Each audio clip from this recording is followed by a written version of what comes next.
Why doesn't he want you back? This question was asked on Quora, and I'd like to share with you a bit of insight into why the narcissist doesn't want you back after you have made attempts to get them back. This is about understanding yourself to understand the narcissist. Now, first of all, I'd like to say right off the top is everybody has the right to end a relationship.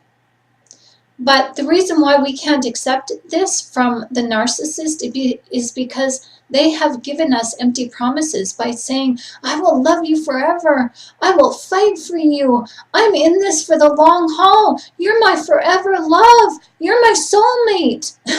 And you know what? Shame on us for falling for the bullshit yet again. But that's okay. It just means we have learning to do. And breakups are hard to live through. And you know yourself when you've been in a relationship and you've wanted to break up with the person because you felt like the relationship wasn't going anywhere, or for whatever reason, you didn't want to hurt the other person. And I think that's where we are misunderstanding the narcissist. They are hurt. So in order to lessen the pain, they have to hurt us. And sometimes a narcissist just doesn't feel pain. It's just who they are.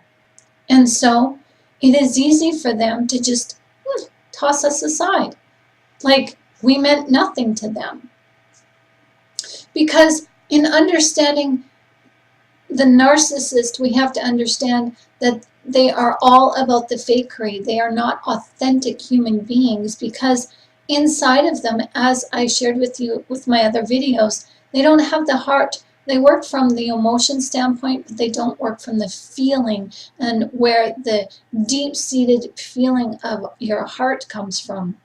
When they mirror that from us, when they come to a point of discard, they can't keep up the facade anymore. And instead of trying, they just throw away. But in this video, I'd really like us to begin to understand ourselves in order to understand the narcissist. Because breaking up is hard to do, especially when you assume that the other person was emotionally invested as you were. You put your time and effort into the relationship. You put your heart and soul into it. You were good to him. You know you were. And you thought he knew that. So how could the relationship end the way that it did? If he loved me as he said, why isn't he trying to get me back? Why isn't he fighting? Well, he did. Some of them do fight to get you back, but it's not a very good effort, because they only fight for you to get you back into their lives, to ease their pain, to ease their feelings of loneliness, and that's it. And when you make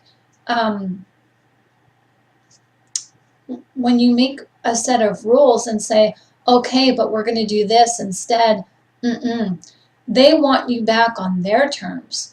And if you don't toe the line, then they don't want you.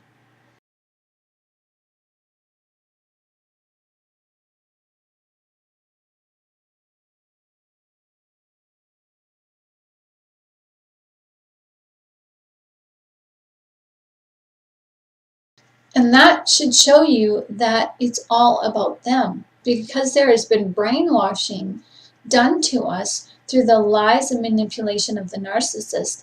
That is hard to see. So I'm hoping that this video will give you valuable information to help you understand who the narcissist is based on biblical perspectives. Now, I have asked myself the question too.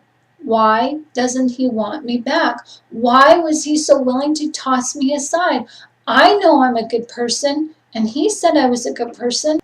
So why did this relationship break down? It wasn't anything that I did, was it? Well, it's painful to be on the receiving end of someone's discard. It is hard to digest and weed through the lies that we have believed as truth. Because when someone says to you, I love you, Well, it's natural to believe them. This the narcissist knows. However, when the narcissist leaves you, they are not living, thinking, or believing in the realm of love. This is because at the time of they decide to discard you, they, in their hearts, are living in their true nature, and possibly they have already revealed their true nature to you. They live a Jekyll and Hyde existence, and I am sure to them this can be confusing. I've had narcissists tell me that they don't know why they're doing what they do, and they can't get out of it. They can't get out of their negativity. They just don't know how to get out of it. And the more they try to get out of their realm of negativity and hate and disgust for you, and the more they spiral downwards. They can't help be who and what they are. They, like us, are people of habit, and they react through instinct. They are people who return to what is familiar to them. They don't understand themselves. Now, some do, but most narcs are reactionary to their superficial feelings. And when they can't maintain that superficiality any longer, they actually return to their original state of being. And their original state of being is opposite to us. It is all that is unloving. It's hate. Now, I'm sure they want to love us. I am convinced of that, but wanting and needing and desiring are two different things than doing. If it's not in you to do, you can't. And no amount of teaching or leadership or guidance or love will help you see that. You have to do the heart work on yourself, and narcissists are incapable of doing that. Just like you who are a believer in Christ, you are incapable of turning away from Christ. You are incapable of rejecting Him. He is in your heart through and through. He is who you are.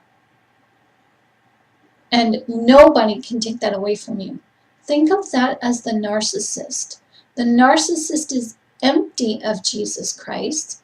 They can want, they can do, they can speak, they can say superficially to a point, but they can't hold Jesus in their hearts. And if they don't have Jesus in their hearts, how can they love? Because God is love.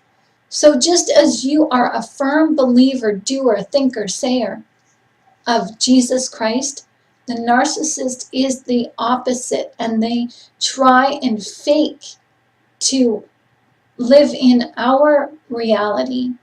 But the reality, their reality, is that they are totally opposite of us. They want to be loved, and they want to love just like us. But this they will never be able to achieve for themselves until they start looking deep down inside of themselves. And when you confront a narcissist on changing their ways, what do they say? Most of them say, "There's nothing wrong with me. I don't need to change. You need to change." And how they expect you to change is they want you to change to meet their needs and change for them, how they see a perfect and ideal mate for them. Not for the world, for them. Now, some narcissists make an effort or an attempt to change, but it doesn't stick. And God has told me that this is because a narcissist cannot have a change of heart. This is what led you to believe and supplant your heart and mind in Jesus Christ. You had a change of heart. Now, some can change through behavior modification, but studies have shown that once the narcissist stops that modified behavior, they resort back to narcissism again. And this is what they do. This is what we are seeing in the relationships with a narcissist. They are modifying their behavior to suit us in order that we gravitate and become attracted to them. And once they begin to see that either their behavior is no longer working or they can't keep it up because it takes too much work, they resort back to their regular behavior, unmodified. So this is why a narcissist does not want you back, because they can't want you back. They discarded you out of their emotional mindful state of hate because they've returned back to their normal position of who they are as a human being. Being hateful is familiar to them. This is their ground zero. Like a fad diet, after the time of fasting is over, the narcissist returns to their personal status quo. There are many reasons why the person you loved is not making any attempts to want you back. But really, is it our jobs to figure that out? How effective is that for you? How can that give you benefit? They may want you back, but they may not. It's their decision. They just went about it the wrong way, and that's what hurts, because they fed us lies to lead us to believe. But guess what? That's what hate does. That's what the enemy does. The enemy is all about destroying us. And what better way to destroy us than to say, I love you, you're the best thing for me. I can't live without you, you're my soulmate. I will fight for us. I will, no matter the distance, no matter the trial, I will go the distance. I love you. These empty promises are to get us to believe them on purpose. Now this is subconscious, but it is purposefully done. It is purposefully done. And the reason being is that once they have us hooked, now comes the destruction. The enemy is bent on destruction. What better way to destroy us than to leave us in the time of when we're in such a time of love and admiration for our significant other? Isn't it destroying and defeating and deflating when someone says, I don't want you anymore? You disgust me. Doesn't that hurt us in our heart? That's exactly what the enemy is intended to do. And the enemy, even after they are gone, they know that we are still pining after them, and that is the course that they have set for us. They are walking away knowing that they potentially destroyed us. And they potentially destroyed us for good or for a time. And the enemy knows. We have to start thinking of this on a spiritual aspect, because the enemy, the spiritual enemy, the spirit realm or spirit world, if you want to call it, the enemy knows when we are healing and we are set back in place and rooted back in God, or rooted back in a healthy place within ourselves because we took the time for self-care. This, when you are healthy and whole again, that's when you can expect the narcissist to come back into your life. This is not on a conscious level. This is a spiritual warfare that we are going through here. During the relationship, little did you know, but the narcissist was all about getting your attention. This was their objective, to have you focus all your attention onto them in order to make them feel special. You had no idea this was what was happening, because falling for them took very little effort. Because you are so forgiving by nature. Loving them came easy because the narcissistic individual played upon your heartstrings and preyed upon your attentiveness. And I have to say that the enemy has gotten in our churches. So in order for this to happen to us, the church has to indoctrinate us with, don't judge lest ye be judged. And so that's why we are so willing and easily duped into overlooking the narcissist's misgivings when the Bible is clear. The Bible is clear. Expel the immoral brother. Have nothing to do with sinfulness.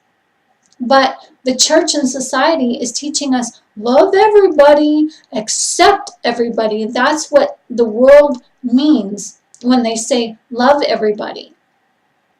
The world is teaching us to accept everybody's faults and flaws in the way of overlooking them, not admonishing them, not addressing them, not calling them into account, not correcting them, because if you do, you're judging. And so now that we've been brainwashed by the world with this mindset, the narcissist can come in and woo us for what we believe, for courtship and marriage and life eternal. But no, the enemy is wooing us so he could destroy us after he leaves. Because it's the after effects that the narcissist thrives on. Now again, they are not sitting at home giggling and thinking, oh, I really got a one-up on her. No. When the narcissist discards you, they're moving on. But in the spiritual world, the enemies that are attached to him and the spiritual instinct that is inside of the narcissist, this is the ultimate outcome. The outcome is not to pursue us for love. It is to pursue us so that after they ditch us, that is where their destruction begins. They have set us up in the relationship. They have set us up for destruction. And when they discard us and refuse to take us back, refuse to work on the relationship, this is where the destruction begins. So let me get back to this video. This is what the narcissist lacks: attentiveness. They are not attentive to your emotional needs.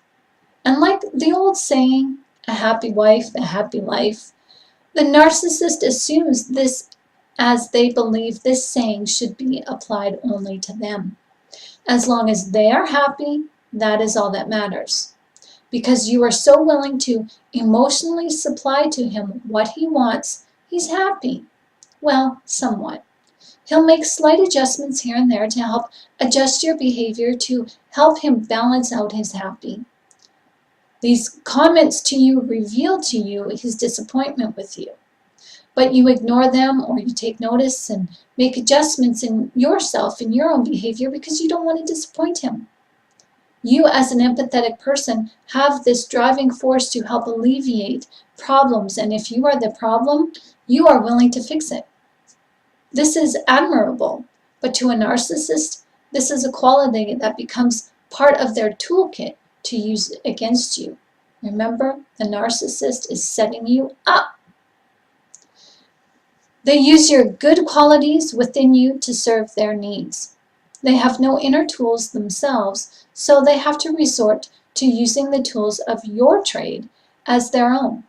They steal from you, as they also steal from others to get them what they emotionally want. They are emotionally deprived, and we can't see this because the narcissist is at first so unassuming. They do this with a sleight of hand gesture to keep you off center, because the only thing that they know is to use magician's tricks to keep you mesmerized and entertained. And when they have that, they have your attention. Your attention makes them feel good. It makes them feel wanted and feel needed. This is as superficial as it gets because they never are in it for the long haul. There is a method to their plan. This is why it hurts so much, because we assume the narcissist is deep, but they're only faking it. They, after all, took on deep intellectual and stimulating conversations with us, so how could their minds be so deep but not their hearts? Now, this is a question I answer in the other videos and in my book entitled Narcissism, the Bad Boy Image. But understanding the motive is because the love bombing, the mirroring, the attentiveness is setting us up for destruction. This right now, I couldn't see this before making this video, but as God shared with me this insight with you right now, this totally makes sense to me, and I hope it makes sense to you. Your attention is what makes the narcissist feels good, and this is what gives them value. This is all that matters. To them, you are good company, but the minute you take the focus off of them, that's when you see their dissatisfaction of you. And what is coming to me now is the reason of this is when you watch the other videos about the lying narcissist and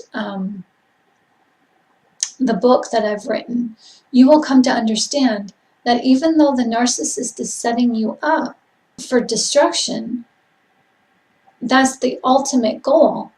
But they will keep you around as long as you continue to serve them.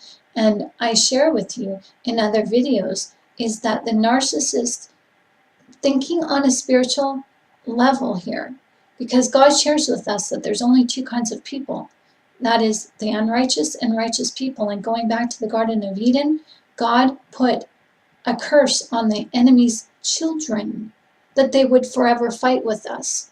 So the narcissist, thinking of them as our mortal enemies, we have to understand that the narcissist will only love us temporarily.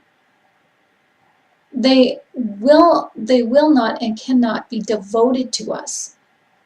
They are in our lives because they allow us into their lives.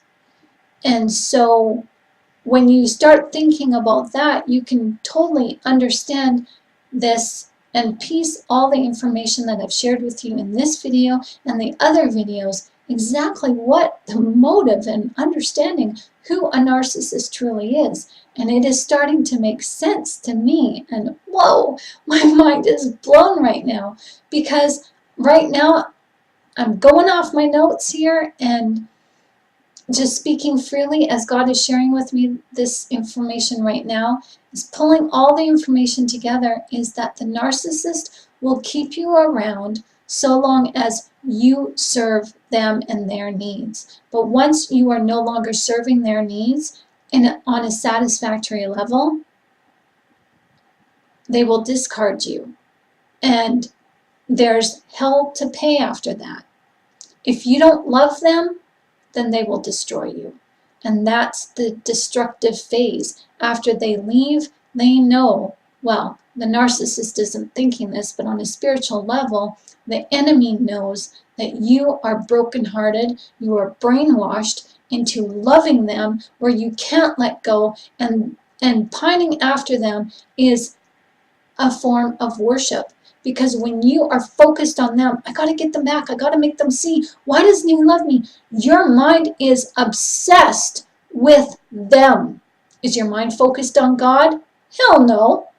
Is your mind focused on yourself? No. You're still focused on trying to love the narcissist and going around in your mind, if only I did this, if only I said that, what can I do to make it better? Why doesn't he love me? I love him. And then you're going over the memories that you made with this person, the false, fraudulent memories, and saying, oh my gosh, he said this. I can't believe he didn't mean it. Oh my gosh, he told me he loved me. I know he really loves me. I know he does. He's just lying to himself. No. Stop that. This is the destructive pattern that the enemy has set you up to stand on. The enemy is looking for you to become suicidal, depressed, full of anxiety, full of PTSD, full of codependence. They want you not self-reliant, and they definitely do not want you relying on God. And again, this is subconscious, thinking from a spiritual standpoint, from the principalities that we are at war with. The narcissist is at war with you. They are at war with your spirit, your soul, and your heart.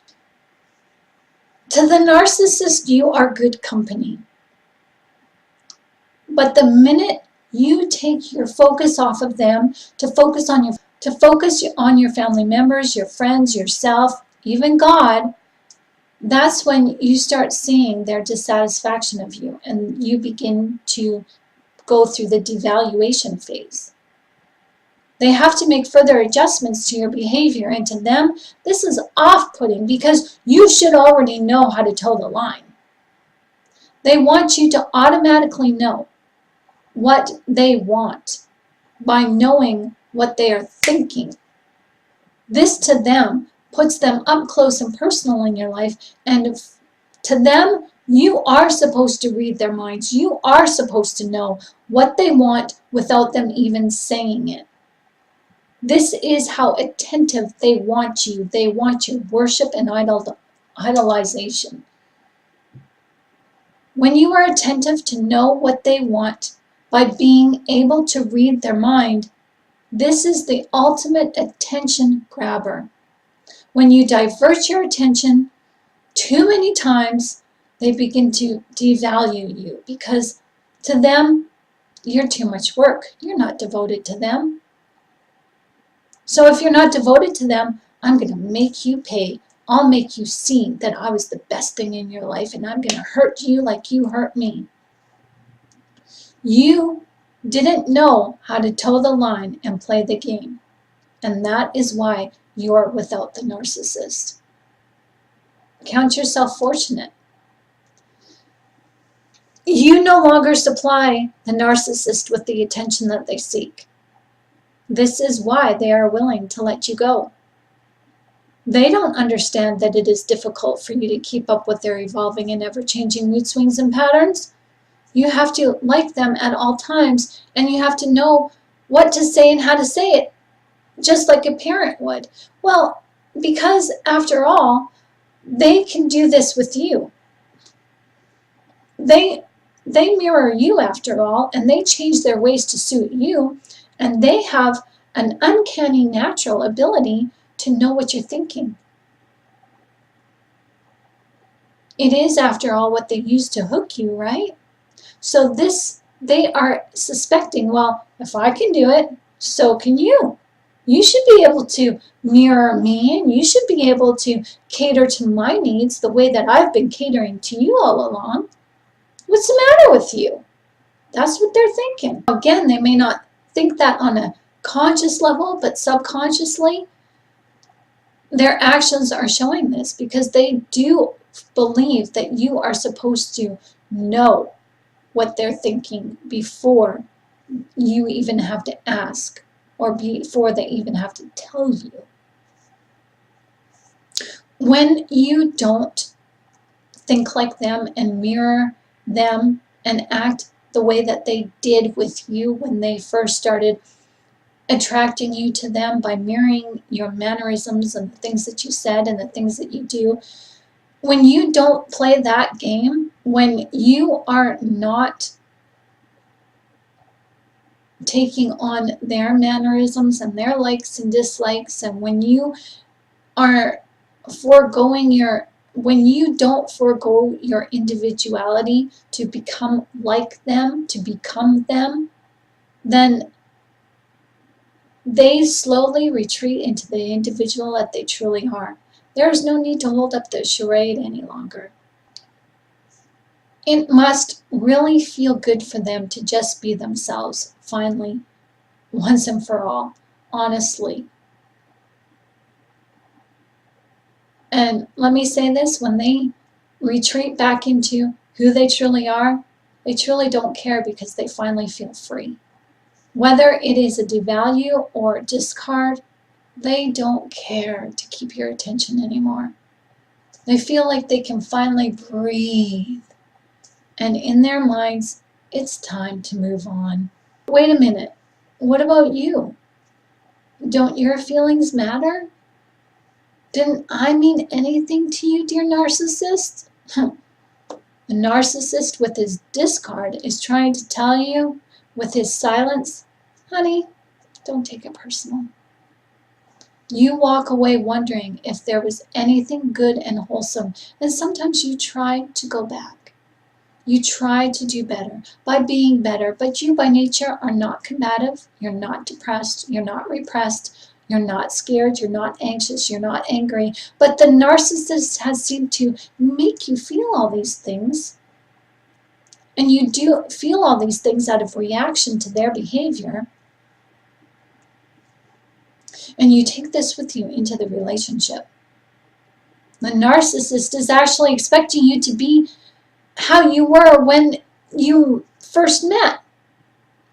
Amiable, compliant, complacent, and accommodating. When you are not, because you have changed, his hatred towards you only worsens. And this is part of the setup process. You by nature are healthy-minded and healthy-spirited. This is what the narcissist needs from you. They need your healthy to make themselves feel healthy. But you can't give that away. They try to take it from you, but it is who you are. It's just buried deep underneath the trauma bonding and brainwashing. The narcissist can't get through, and you can't help yourself. All you can give to the narcissist is reactionary behavior you have learned while accommodating him.